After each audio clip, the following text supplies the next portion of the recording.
You're standing at the edge of a river so wide you can't see the other side. Somewhere across it is a world nobody in your camp has ever seen. And here's the part that should stop you cold.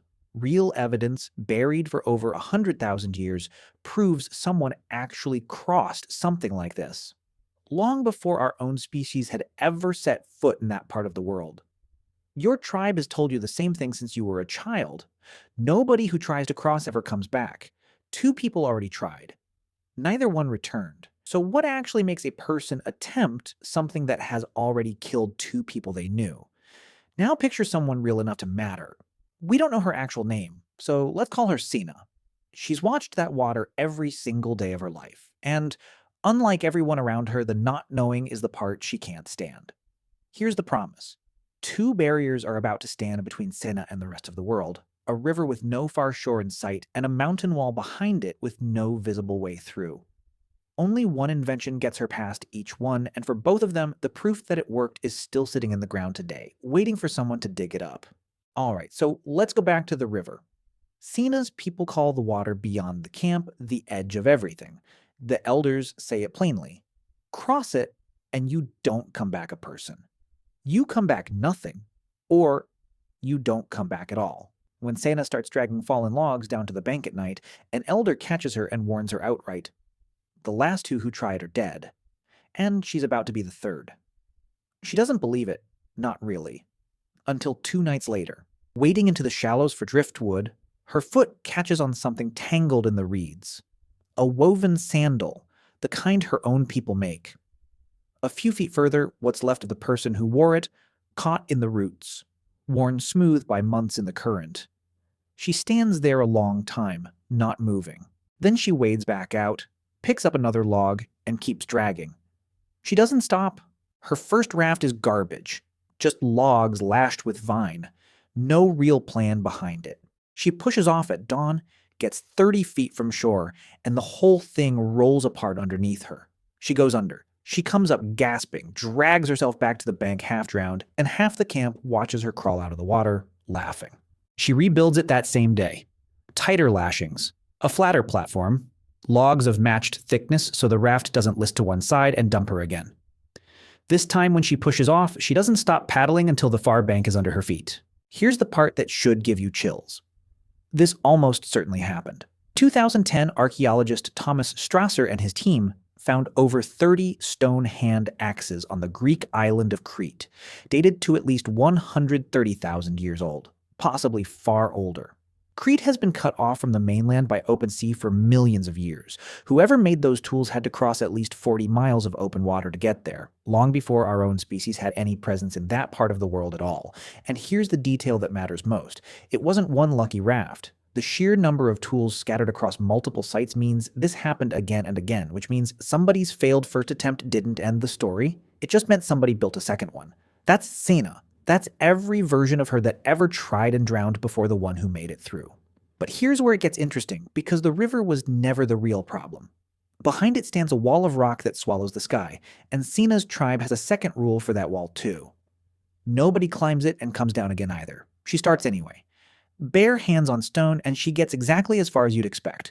20 feet up, her grip gives out, and she falls hard enough to knock the wind out of her. Lying there, she looks at the vines she used to lash her raft together, and something clicks.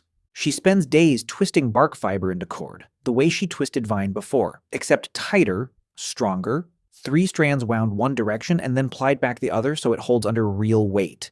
She tests it on a low ledge first. It doesn't snap. She climbs again, this time with a cord looped around an outcrop above her, something to catch her if the rock doesn't. Halfway up, it does. Her foot slips on loose scree. She drops, and the cord catches her mid-fall, slamming her into the rock face hard, but alive. She doesn't come down. She climbs the rest of the way with blood on her palms. And here's where the story stops being just a story.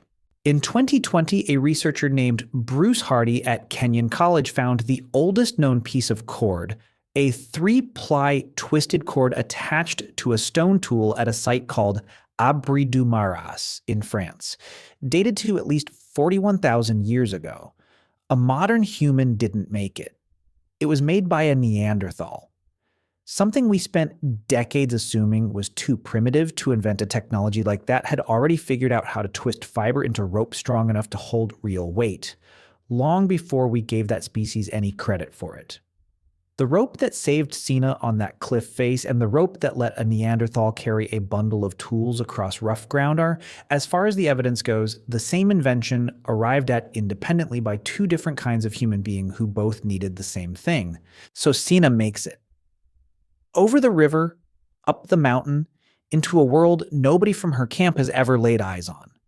This is where you'd expect the story to end well. A hero's welcome. Her name remembered. It almost certainly didn't happen that way. She was gone for who knows how long. By the time anyone like her made it back, if they ever did, the people who'd warned her not to try had likely moved on, grown old, or forgotten the whole thing happened at all. There's no evidence any individual crosser like her was celebrated, named, or remembered by the people she left behind. What survived wasn't her name. It was the method, the raft design, the knot, passed down, copied, improved by someone else who never knew where it came from, used again by a second person, then a third, until someone tried this once, quietly turned into, this is just how we cross rivers now. That's the part almost nobody tells you about invention.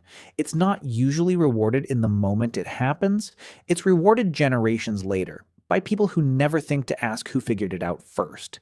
Think about how many times that probably happened. Somewhere behind every technology your ancestors ever depended on, there's a version of Sena nobody wrote down. Someone who built the first stone tool sharp enough to actually work and got laughed at for trying. Someone who figured out fire could be carried instead of just found and got called reckless for playing with it. History doesn't remember most of them by name. It just quietly starts using what they built until it stops feeling like an invention at all and starts feeling like it was always just how things are done. You will never know her name. Neither will anyone else. But every time you cross a bridge without thinking twice about it, you're standing on top of a decision someone like Sena made, alone, terrified and unrewarded, at the edge of water she'd been told would kill her. That decision didn't disappear. It just stopped needing her name attached to it. If you've ever wondered what it actually took to be the very first person standing somewhere no human being had ever stood before, that's exactly where we're headed next.